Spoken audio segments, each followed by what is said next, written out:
on a très longtemps vu l'intelligence artificielle comme un simple outil, une sorte de supercalculatrice ou un assistant de recherche amélioré. Mais cette vision, elle est en train de changer du tout au tout. L'IA évolue vers quelque chose de bien plus profond. Alors, imaginons un instant. Une IA qui ne se contente pas de répondre à une commande, mais qui va collaborer, prendre des initiatives et vraiment travailler à nos côtés pour atteindre un objectif commun. C'est précisément cette question qu'on va explorer ensemble aujourd'hui. Bon, alors plongeons dans le vif du sujet. Cette première partie, c'est pour bien comprendre ce nouveau paradigme. Comment est-ce que l'IA passe du statut de simple outil à celui de véritable collaborateur? C'est là que se situe le changement fondamental.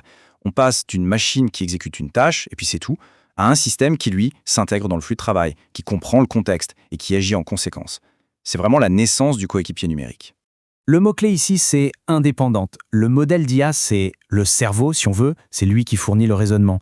Mais c'est tout le système autour qui transforme ce raisonnement en action concrète, et ça, avec un minimum d'intervention humaine. Pour qu'un agent fonctionne, il lui faut absolument ces 4 éléments. D'abord, un objectif clair, pour savoir où il va.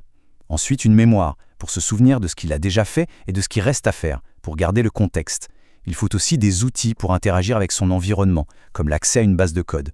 Et enfin, le plus important, l'autonomie, c'est-à-dire la permission d'agir pour atteindre son but. Ok, maintenant qu'on a la définition, on va soulever le capot. Comment est-ce qu'un agent d'IA passe concrètement d'un objectif à un résultat? C'est quoi le processus? Ce qui est absolument fascinant, c'est cette boucle d'action. Tout part d'un objectif formulé simplement, du genre « optimise ce code ».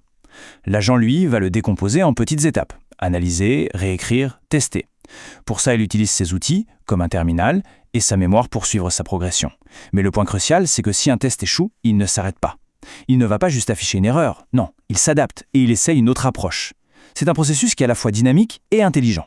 Allez, passons à une distinction qui est vraiment essentielle pour bien tout comprendre. On connaît tous l'IA générative maintenant, mais en quoi l'IA agentique, c'est différent? En fait, la différence est fondamentale. L'IA générative, son but, c'est de créer. On lui demande un texte, elle le génère, et puis voilà, sa mission est terminée. Elle produit du contenu. L'IA agentique, elle, son but, c'est d'agir. Elle peut tout à fait utiliser cette capacité de création, mais ce n'est qu'une étape parmi d'autres. Elle va générer une sortie, l'évaluer elle-même, puis décider de la prochaine action à faire, et elle va continuer cette boucle jusqu'à ce que l'objectif soit atteint. Pour faire simple, la première crée, la seconde exécute. Évidemment, comme toute technologie aussi puissante, cette autonomie de l'IA agentique amène des avantages assez incroyables, mais aussi forcément de nouveaux risques qu'il faut absolument prendre en compte. Les bénéfices y sont clairs. On gagne énormément en efficacité en automatisant des tâches qui sont souvent complexes et répétitives. On peut gérer des processus qui s'adaptent en temps réel sans avoir besoin d'une intervention constante.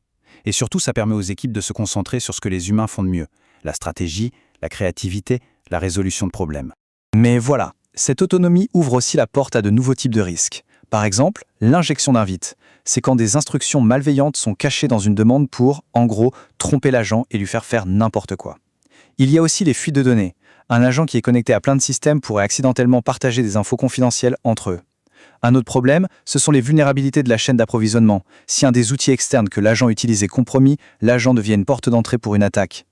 On peut aussi avoir de l'amplification de biais. L'agent pourrait reproduire et même renforcer des schémas non désirés. Et enfin, ses propres accès, par exemple à des API, pourraient être détournés pour un usage malveillant. Donc, la vigilance est absolument essentielle.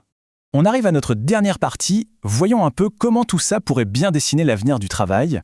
Concrètement, où est-ce que cette technologie nous emmène? Là, on ne parle plus seulement d'automatiser une petite tâche, mais bien des processus entiers, de bout en bout. Il faut imaginer des réseaux d'agents spécialisés, un pour la logistique, un pour la finance, qui collaborent entre eux. Ou même des systèmes qui apprennent et qui optimisent eux-mêmes leur propre fonctionnement. C'est un pas de géant. Cette citation, elle résume parfaitement la vision. Le but final, ce n'est pas de remplacer l'humain, c'est de créer des systèmes autonomes tellement performants qui libèrent complètement les humains pour qu'ils puissent se concentrer sur la stratégie, sur l'innovation, sur la vision d'ensemble. Et ça nous amène à la question finale. Dans ce futur où la collaboration homme-machine est complètement redéfinie, notre rôle n'est plus seulement d'exécuter. Il devient de diriger, de superviser et de créer en tandem avec ses nouveaux partenaires. Quelle sera alors notre contribution la plus précieuse? La question, elle, reste ouverte.